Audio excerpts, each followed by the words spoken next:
Welcome back to World Crisis Radio. Now, we want to talk about free trade and the latest free trade monstrosity, the Trans-Pacific Partnership. But just to introduce this discussion, let me refer to the Washington Post headline of today, Friday, the 17th of January. The free trade lift.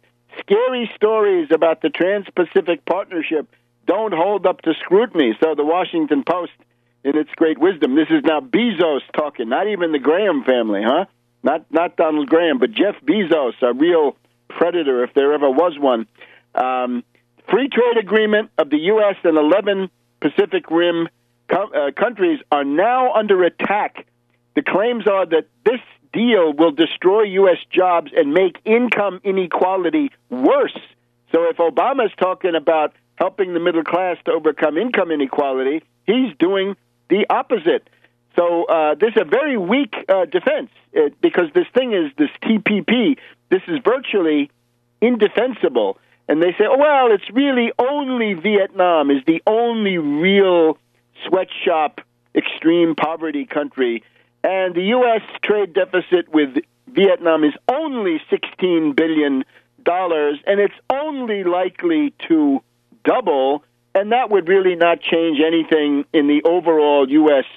trade balance. Look at the difference between the way these ruling class characters treat the budget deficit and the trade deficit. In reality, from the point of view of real economics, the trade deficit is much more of a problem than the domestic budget deficit. But they don't seem to care about that. They're going to have trade deficits as far as the eye can see, and they say, well, the deficit with Vietnam could double. They're essentially telling us that for the 35 years after World War II, there was a kind of a lost paradise, a golden age of income equality in the United States. But that can't be done anymore because there's no insulation from imports. Well, there can be. It's called a 15% revenue tariff, or in today's world, that would actually be a protective tariff. But we need to get a rundown on the many monstrosities of TPP. So I'd like to go to Wisconsin and Polly Hughes,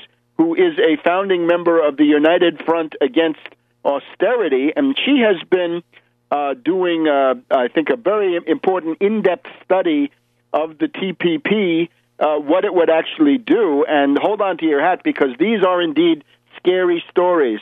Polly, welcome. Thank you, Webster. Good afternoon. So I was on a conference call with you last Sunday, and you gave an excellent summary, and I'd just like you to go to it right now. Just give us that rundown that you had.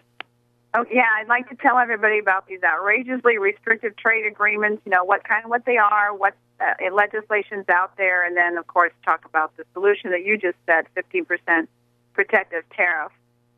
The TPA is a trade promotion authority, which is better known as Fast Track.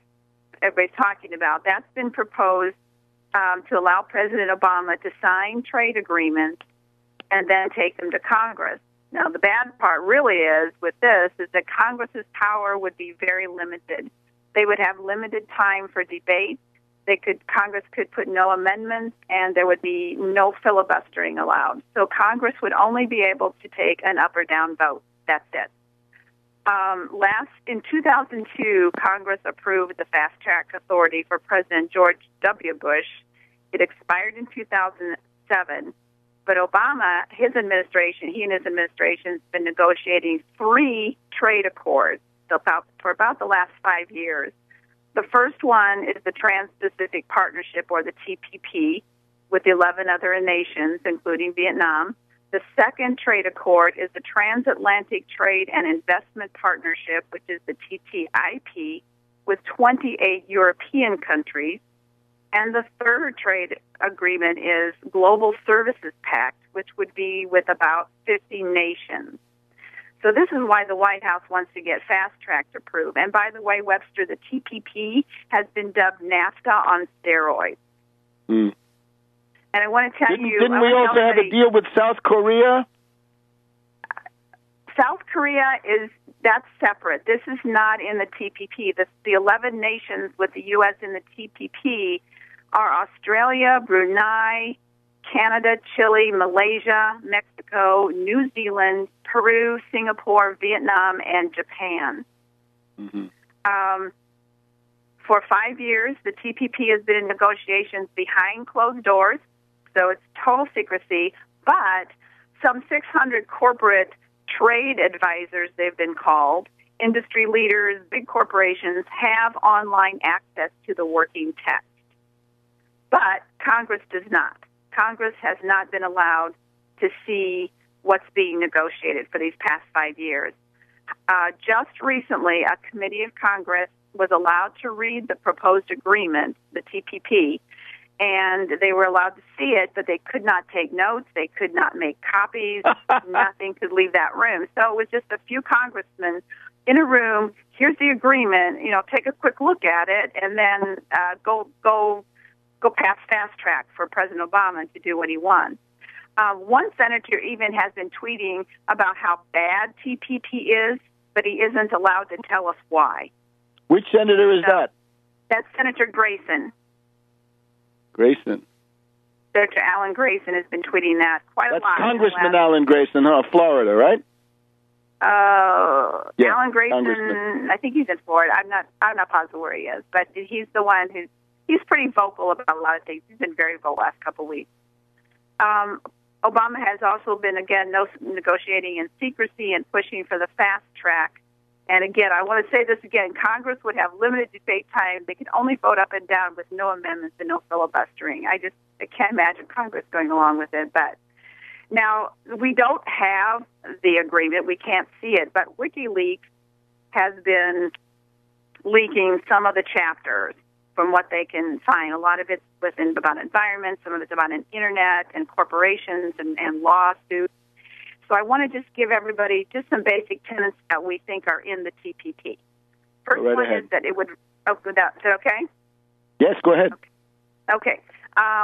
First thing would be it would relinquish our rights to regulate within our own borders. So in other words, corporations would be the rulers. Decisions would not be made by each country. Decisions would be made by a global business tribunal. The TPP would also create special protections and remove global barriers for these too big to fail banks, Wall Street, etc., but they would not offer protections to smaller community banks.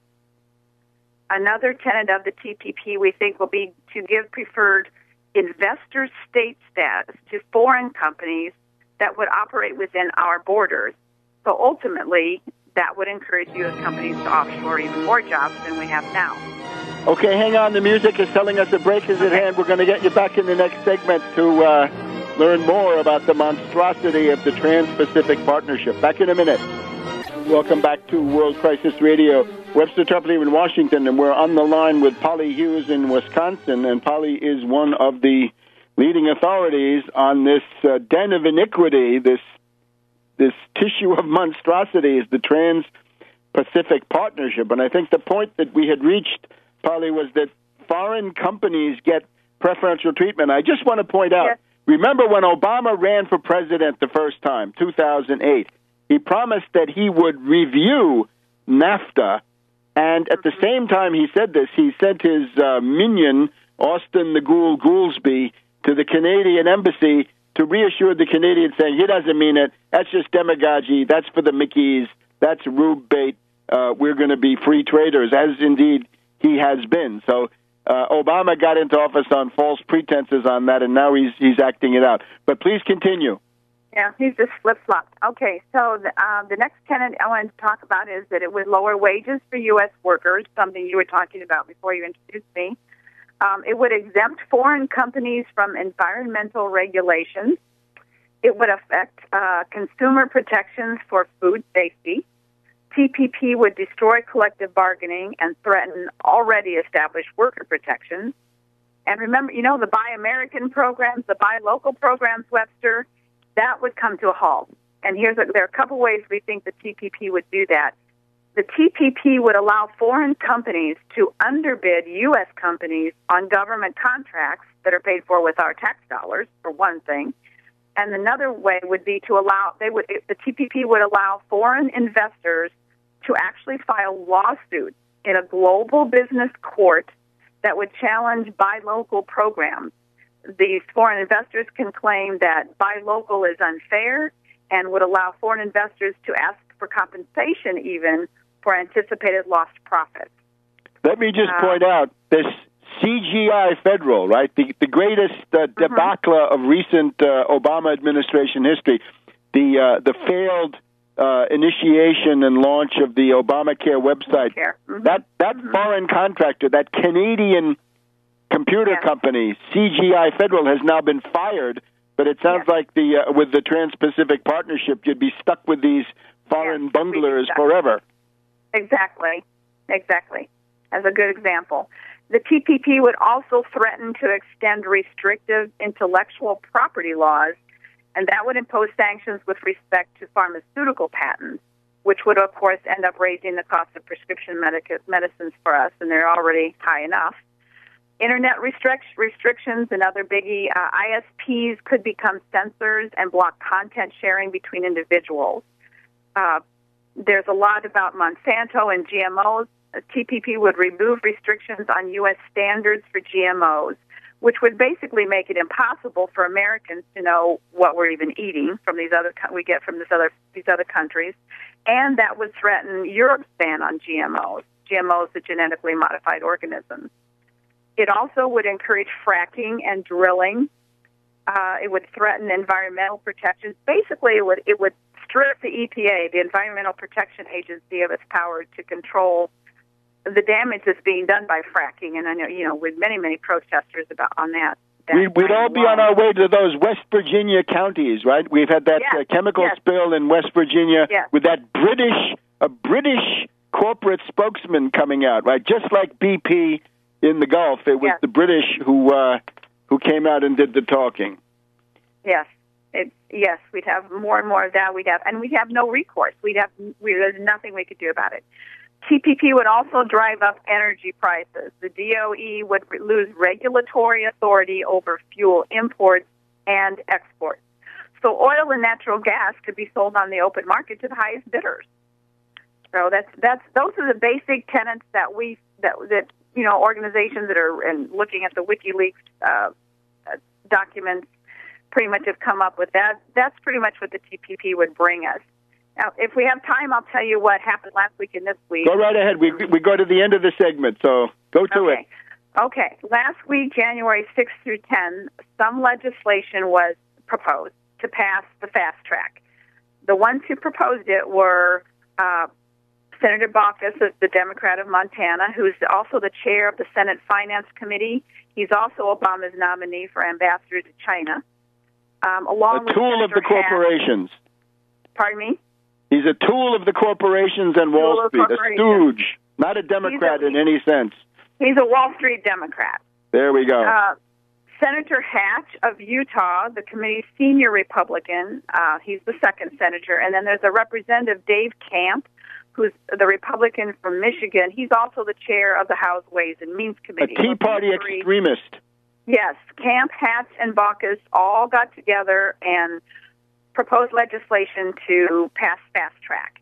Then Representative Sander Levin of Michigan, he's the senior Democrat on the Ways and Means Committee, said he would introduce a rival measure that would give Congress more say over the final terms of any agreement, which isn't exactly proposing. It's not like he's saying, no, we're not going to fast track. We're not going to pass fast track.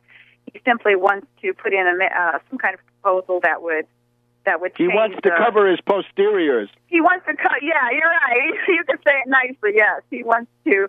He wanted to look like the good guy, but not actually be the good guy. Because that's Michigan, right? Michigan, of course, is in wonderful shape thanks to these treaties. Yes, that's Levin of Michigan. And then separately from all that, there was a letter signed by 151 Democrats that was in opposition. I don't have the transcript, so I don't know a lot about it, but supposedly this letter went to Obama and Harry Reid about opposing fast track. And that was last week. And then this week, yesterday... The point people have to understand is they're saying no to fast track. They're not saying no to free trade or no to the TPP. They're just saying you're cutting us out. We want to make some money as it goes through. Exactly. Congress, this is the first baby step with Obama trying to get full authority and Congress pushing back. But that doesn't mean that we're not going to have TPP and TTIP and this other global pact. No. But the fast track is what's on everybody's minds right now. That has to be passed first, or at least Obama wants that passed first. Now, what happened this week? Yesterday was pretty busy. Thursday, the 16th, a second letter went to Harry Reid, and that was signed by 12 senators, 11 Democrats, and 1 independent. I don't have the transcript, but I do have some pretty much the basics and one quote from that letter. The letter basically states that TPP and TTIP would remove power from Washington and transfer it to corporate tribunals. This letter has a little more behind it, I think, than this fast track. I hope so anyway. The national corporations would become the most powerful legal entities in the world, and they would be making all the economic decisions. That's in this letter, that they don't like. The previous trade bills have been detrimental to workers and national competitiveness, and the letter states something about the harm being done to America's manufacturing sector especially, and it stated that the trade deals that we already have, like NAFTA, have hurt, not helped American companies. I do have one quote from the letter, and it states, "We believe any package should include provisions to address currency manipulation, stronger mechanisms to address unfair labor practices, the ability of communities to preserve their values, strong trade enforcement policies, and should provide innovative solutions to finance improvements to our crumbling infrastructure." I mean, there's a lot of rhetoric, but of course it doesn't come up with a real solution like you talked about, the 15% protective tariff on all. Okay, Polly, I would invite you to be our Trans-Pacific Partnership correspondent, and when we get important developments, we'll talk to you in the coming weeks, right? We want to follow the attempts of the left liberals and the trade union bureaucrats to do something about this, but they're not going to succeed at the current rate. But thank you very much, and we'll see you in the coming weeks.